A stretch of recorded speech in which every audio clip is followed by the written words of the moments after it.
कृष्ण गोविंद हरे मुरारे, हे नाथ नारायण वासुदेव।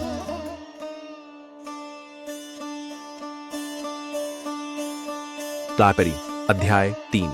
श्री कृष्ण समस्त अवतारों के मूल नैमिषारण्य के मुनि ध्यान मग्न होकर बैठे थे।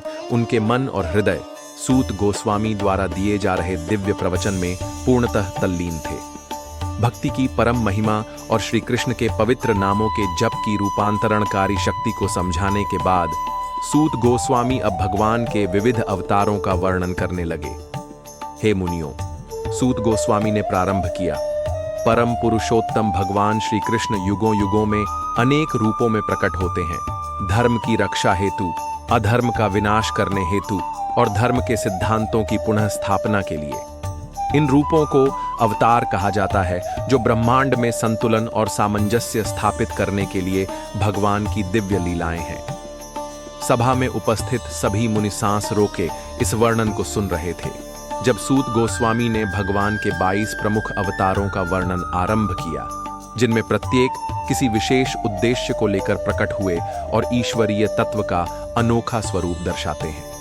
इनमें पहला अवतार है मत्स्यबा, मछली रूप। इस रूप में भगवान ने प्रलय के समय वेदों की रक्षा की और पवित्र ज्ञान को संरक्षित किया।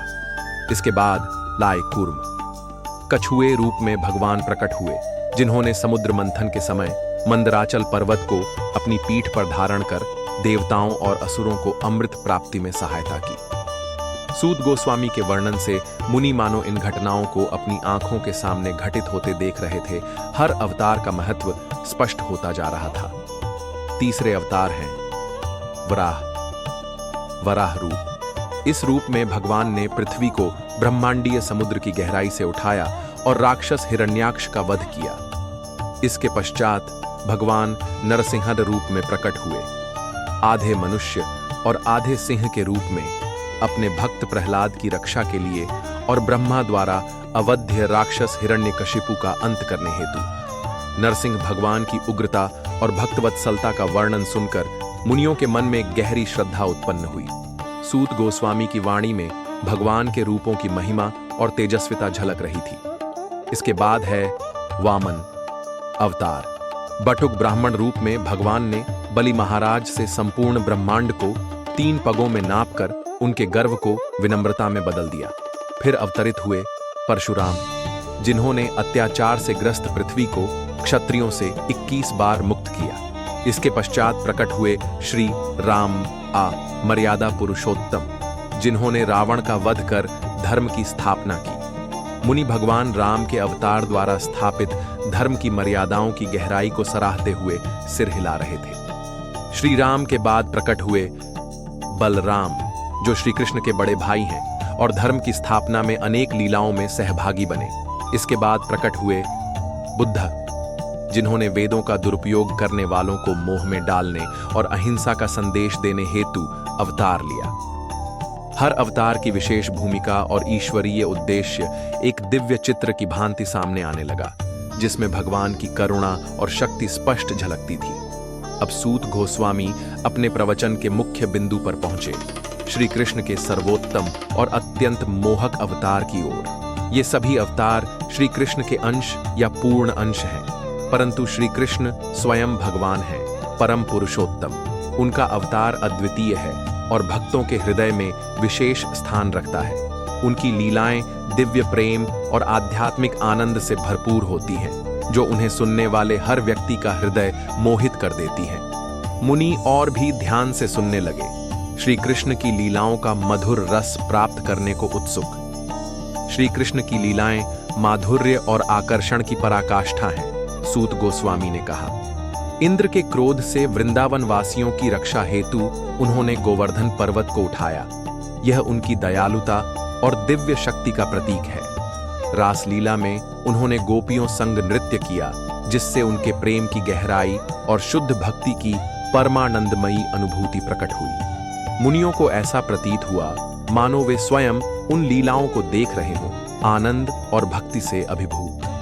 वृंदावन, मथुरा और द्वारका में श्री कृष्ण की लीलाएं ऐसी दिव्यता से भरपूर हैं कि वे हर भक्त का हृदय आकर्षित करती हैं। कभी माखन छोर के रूप में तो कभी रक्षक के रूप में श्री कृष्ण के हर व्यवहार में दिव्य प्रेम और अनुग्रह समाहित है। सूत गोस्वामी ने इस अवतार की विशेषता को समझाया। यह अवतार आत्मा की उच्चतम उन्नति का अवसर प्रदान करता है। जो श्री कृष्ण की लीलाओं को सुनता और सुनाता है वह गहरे आध्यात्मिक आनंद का अनुभव करता है। ये दिव्य लीलाएं आनंद का स्रोत और जन्म मरण के चक्र से मुक्ति का माध्यम है। श्री कृष्ण की लीलाओं का प्रेमपूर्ण स्मरण हृदय को शुद्ध करता है और जीव को परमेश्वर की शाश्वत सेवा की ओर अग्रसर करता है। अब तक मुनियों की सभा इस दिव्य कथा में पूर्ण रूप से डूब चुकी थी। सूत गोस्वामी के प्रवचन ने न केवल उन्हें भगवान के विभिन्न अवतारों की जानकारी दी थी, बल्कि उनके हृदय में श्री कृष्ण के लिए प्रेम और श्रद्धा की अग्नि को और प्रज्वलित कर दिया था।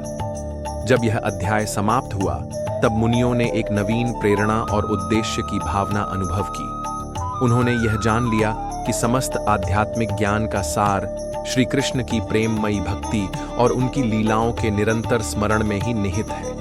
भक्तिपूर्ण हृदय और भगवान के पवित्र नामों में स्थिर चित्त के साथ वे श्रीमद्भागवतम की आगे की शिक्षाओं में गहराई से प्रवेश करने को तत्पर हो गए और अधिक दिव्य सत्य और आध्यात्मिक ज्ञान प्राप्त करने की लालसा से। यह विस्तृत और मनोहारी वर्णन स्कंध 1 सृष्टि के अध्याय 316 की आत्मा को समाहित करता है। भगवान के विभिन्न अवतारों की महिमा को दर्शाते हुए श्री कृष्ण के अद्वितीय स्वरूप को केंद्र में लाता है। यह भक्ति की परिवर्तनकारी शक्ति और श्री कृष्ण की लीलाओं के प्रेममयी स्मरण से प्राप्त अनंत आनंद की स्मृति को उजागर करता है।